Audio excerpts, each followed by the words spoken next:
السلام علیکم ورحمۃ اللہ وبرکاتہ۔ آپ سب بچوں کو رمضان کی مبارک ہو، اور جو ہمارے احباب ہمارے ساتھ جڑے ہوئے ہیں کیمرہ کے ساتھ، ان سب کو بھی مبارک ہو۔ جو بھی خواتین و حضرات، بچے بچیاں دنیا میں جہاں جہاں بھی دیکھ رہے ہیں، سن رہے ہیں، سب کو میری طرف سے رحمتوں والے مہینہ کی مبارک۔ رمضان کیسے شروع کیا گیا؟ ہم ایک سفر شروع کرنے لگے ہیں، تو ہمیں پتہ تو ہو کہ اس سفر کی منزل کیا ہے اور اسے طے کیسے کرنا ہے۔ پہلی تیاری کیا ہے؟ میں آپ سب سے ایک بات پوچھتا ہوں، دنیا میں کوئی گناہ ایسا ہے جس پہ توبہ نہ ہو سکتی ہو؟ اللہ نہیں، جتنی مرضی توبہ کر نہیں معاف کرو۔ کوئی ہے؟ کیوں بھائی؟ کوئی گناہ، مسلمان کر رہا ہے، غیر مسلم کر رہا ہے، ایک حدیث کو جوڑ کے کہ میرا اللہ فرماتا ہے کہ اگر میں دنیا میں کسی کو عذاب دیتا نقد، تو سب سے پہلے اسے عذاب دیتا جو میری رحمت سے مایوس ہے۔ ٹھیک ہوگی؟ دنیا میں کوئی جرم ایسا نہیں جس کی توبہ نہ ہو، جس کی معافی نہ ہو۔ تو ہم اپنی ذات سے شروع کریں کہ آج تک ہم سے جتنی خطائیں ہوئیں، کوئی زبان کی، کوئی آنکھوں کی، کوئی کانوں کی، کوئی معاملات کی، کوئی معاشرت کی، اس سب سے ہم آج پہلی رات ہے توبہ کریں۔ ہم اپنے رمضان کی ابتدا کریں، توبہ کریں، ٹھیک ہے نا؟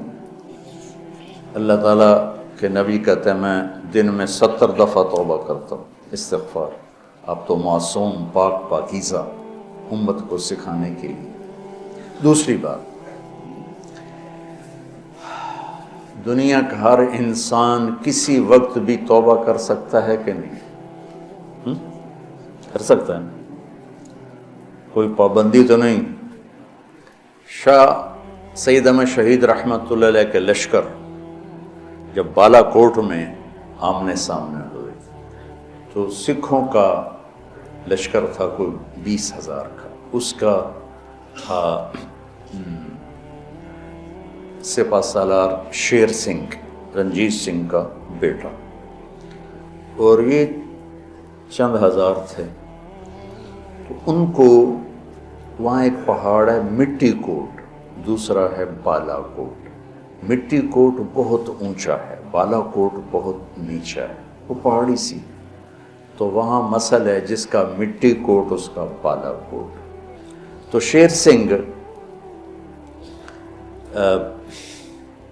مانسیرا کے راستے سے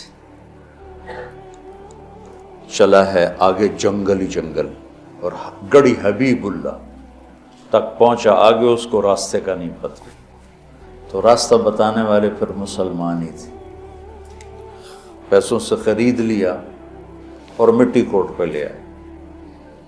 بالا کوٹ بیچ میں کھیت ہے جس میں پانی لگا ہوا تھا اور چاول کی فصل تھی۔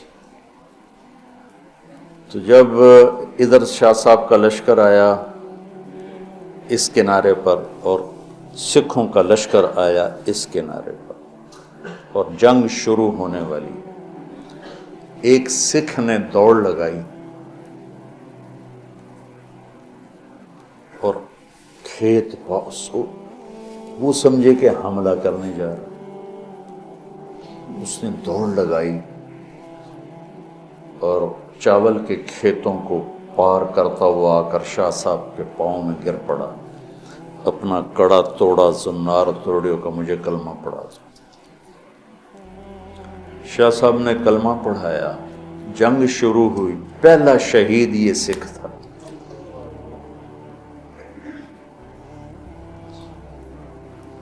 اس کی حالت کفر میں اللہ کو کیا بات پسند آئی کہ چند منٹ پہلے تک وہ کفر کافر شدید، اور 1 گھنٹے کے بعد وہ شہید۔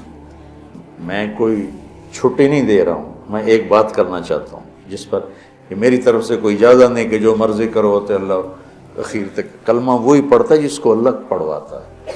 اس ساری میری بات کا خلاصہ یہ ہے کہ جب ہر انسان کافر ہو، مسلم نافرمان ہو، عمل کے لحاظ سے، عقیدہ کے لحاظ سے،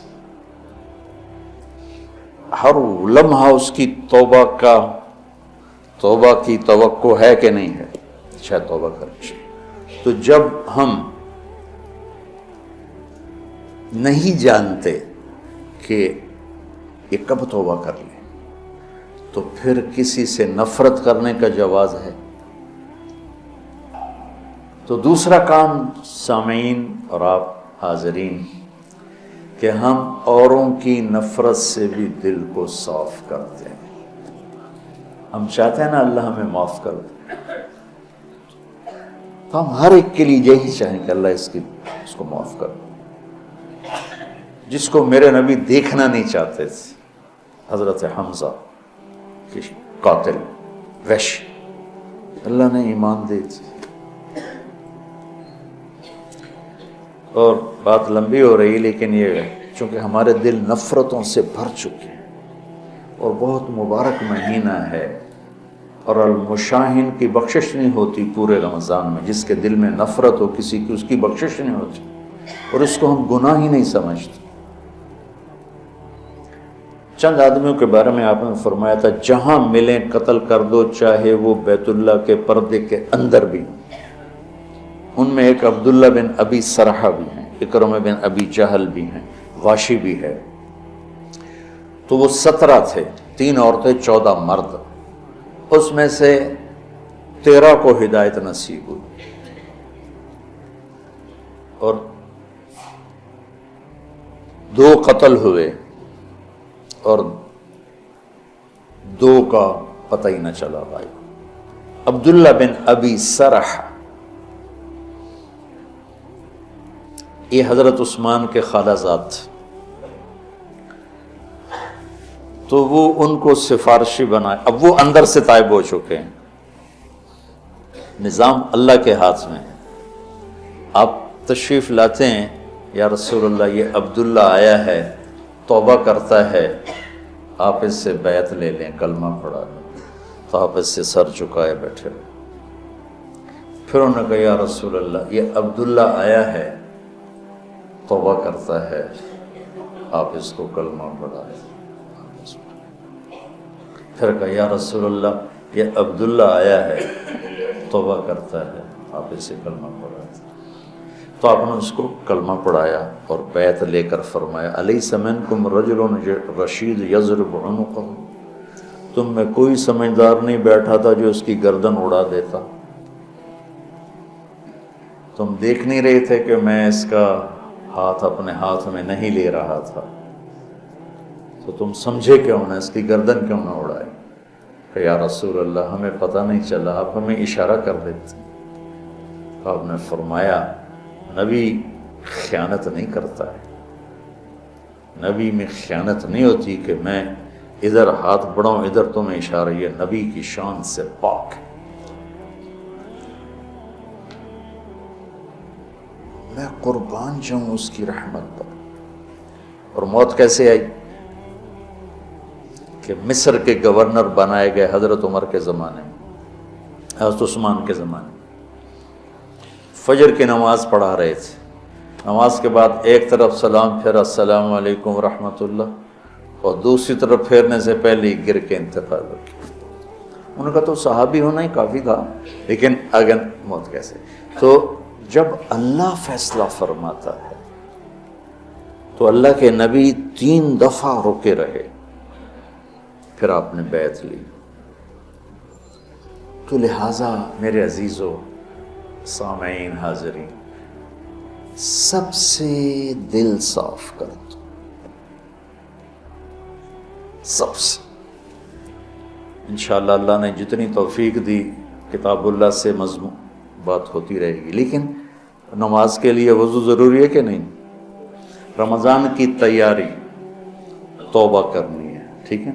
رمضان کی تیاری سب کی نفرت سے دلوں کو پاک اور صاف کرنا ہے کہ پتہ نہیں کب کس 100 آدمیوں کے قاتل کو جو اللہ نے معاف کر دیا، کہ سیاہ ستہ کی روایت، تو کون کس وقت توبہ کر لے کچھ پتہ.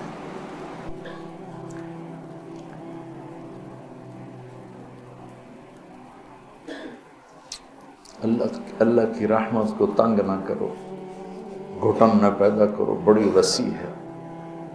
رحمتہ وسعت کل، ان رحمتی وسعت کل شیء. رمضان کی تیاری کا روزے تراویح تلاوت کر کر کر کر کر کر تھک ہار کے آخری دن بھی خالی بیٹھے ہوں اور بخشش نہ ہو. کلتی نغضت غزلہا من بعد قوت انکاثا، وہ تو نہ ہو جائے. تو دوسرا کام کیا ہے بھائی؟